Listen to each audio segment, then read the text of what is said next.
구독, 좋아요, 알림 설정 감사합니다.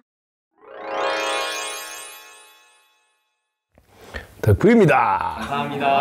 감사합니다. 덕분입니다. 아침에 대두님께서 질문해 주셨네요. 보살 10중 대계 국사 이렇게 해서 국사가 되려면 국사는 국경을 초월한 사표, 즉 스승 역할을 한다면 불교에서 말하는 보살의 역할이다 이렇게 해서 그 10가지 큰 계를 지키라 할 때 1번이 살생하지 마라는 것을 더 좋게 다른 뜻으로 표현한 건데요. 변함없는 자비심과 효심으로 이렇게 사랑하는 것을 오히려 하라.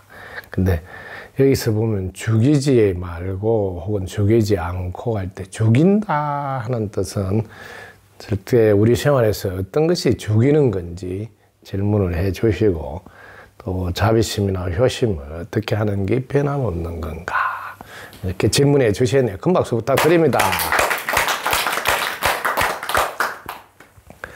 자, 첫 번째 여러분들이 죽인다 했을 때 우리가 죽임의 결과가 뭔가 보면 기가 떨어진 거예요. 우리가 돌아가신 분 손을 이렇게 보면 기운이 없어진 상태죠. 이렇게 살아있는 분 기운이 있고 딱 차이가 기운인데 이걸 우리가 줄여서 기라고 표현하면 기가 떨어지는 것은 다 죽이는 거다 하고 보시면 됩니다. 그래서 때로는 일시적으로는 기가 떨어지는 것 같으나 오늘 그게 일부 후퇴를 했는데 2부 전진하는 경우도 있네. 그런 경우는 도리어 살리기 위해서 죽이는 거다 이렇게 또 표현할 수가 있어. 예를 들면 왜 그렇게 했냐 하고 이제 우리말로 하면 야단을 치면 순간적으로 움츠리고 기가 이렇게 내려가지만 그걸 통해서 다시 앞으로 잘해야 되겠구나 하고 분발심을 일으키면 다시 살아나게 되니 꼭 기가 떨어지는 그 단면만 보고 죽였다 이렇게 표현하기는 어렵다는 거죠. 왜냐하면 그 뒤에 과보가 어떻게 전환이 되고 있나를 끝까지 다 봐야지. 어떤 분들은 한마디 하면 그걸 감당을 못해서 거기에서 오히려 자기가 자기 길을 더 꺾어서 자기 앞길을 자기가 에이 때리차라고 이렇게 행동으로 이어져서 진짜 죽이는 결과가 자기를 만든 경우도 있다. 그런데 아유 내 잘되라고 했구나 하고 한 생각 돌리면 그 즉시 살아나는 경우도 있으니 죽임을 그 단면만 보고 죽였다고 표현하기가 참 어렵다.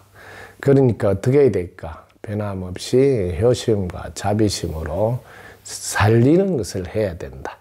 특히 우리가 표현할 때 참으로 상대방이 잘 받아들이도록 돕는 것은 삼박자 표현을 하라고 본보기에 보면 나와 있습니다. 표현을 어떻게 해야 되냐? 첫 번째, 사실인가? 보통 뭐 짐작해서 하지 않고 확인해서 사실인지를 먼저 보시고 두 번째는 그 다음에 때에 맞는가? 지금 그 이야기를 하는 게 맞을까? 아무리 사실이라도 때에 맞지 않으면 참 효과가 떨어지게 되니까요. 그래서 때에 맞는가? 세 번째는 부드럽게 자비심으로 표현을 해야 된다. 그래서 이 삼박자를 갖춰서 표현하면 상대를 살리고 자신도 살리는 자비심이다. 이렇게 표현할 수가 있습니다. 그래서 여러분들이 이것은 많은 연습이 필요합니다. 해보시면 여러분들이 그 삼박자를 갖춰서 표현한다는 게 쉽지는 않다는 거죠. 특히 이제 효심이 뭘까요? 여러분 효심 뭐라고요? 도와준다, 근절, 보답하는. 네, 효심은 보통 보면 우리가 부모님께 효도한다 이렇게 쉽게 생각하면 돼요.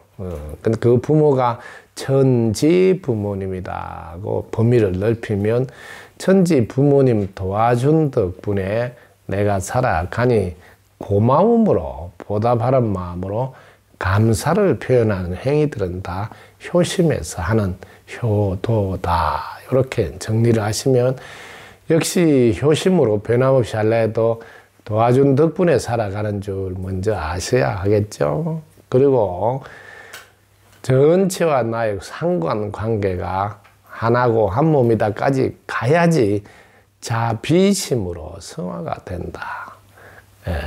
내가 나한테 하는 행위일 때 대자대비심 줄여서 자비심이라고 표현을 하니까 일반적으로 사랑하고는 차원이 개별적인 사랑도 있지만 이것은 상대에게 하는 행위지만 실제로는 내가 나한테 한 것이라고 생각하는 것을 자비심이라고 이렇게 표현할 수가 있다. 그래서 항상 도와준 덕분인 줄 알고 고마운 마음으로 우리가 실제로는 변함없는 효심과 자비심이 어떻게 나오고 있냐면 입꼬리에 올리고 기뻐하고 감사하면서 항문 닫고 뭘 주지 하면서 나타나는 모든 행동은 변함없는 자비심과 효심이라고 표현할 수 있겠다. 그래서 공부하는 모든 과정에서 다 누구나 실천에 옮겨야 될 마지막이 오로지 항문 닫고 입꼬리 올리고 기뻐하고 감사하며 고마운 마음, 보답하려는 마음으로 뭘 주지 하면서 살아가는 것을 말한다 하고 정리를 하면 되겠습니다. 다 함께 잘 사는 세상을 향해서 목적지 등반을 한다 생각해보면 산을 향해서 올라간다. 그럼 올라가는데 한번 볼까요? 이렇게 올라간다 하면 이 길을 갈 수도 있고 이 길을 갈 수도 있고 이 길을 갈 수도 있고 이 길이 이제 5갈래 길을 상정하면 여러 가지 길을 통해서 갈 수 있는데 이 길이 제일 가깝고 빨리 올라갈 수 있는 길, 이 길이 뭘까 해서 먼저 자신이 어떻게 존재하고 살아가는지 알아서 도와준 덕분에 살아간 줄 알고 고마움으로 덕분입니다 하면서 길을 걷는, 그러면서 오로지 보답하려는 마음으로 뭘 주지 하는 길을 걸어가는 게 자신의 능력, 척기 무한한 능력을 최대한 발휘하면서 그게 실제로는 무심에서 영감 받아가는 삶이다. 따로 막 무심해서 막 안 해도 그 삶은 무심해서 영감 받는, 즉 전지전난 영이 분별해서 일으켜 주는 느낌을 그대로 행동에 옮기는 삶이 된다. 그래서 전체적으로는 결론 뭘 주지 하면서 자연스럽게 나오는 무심에서 영감 받아가는 삶이 된다. 이렇게 정리하면 되겠습니다. 덕분입니다. 감사합니다. 감사합니다. 덕분입니다. 구독, 좋아요, 알림 설정 감사합니다.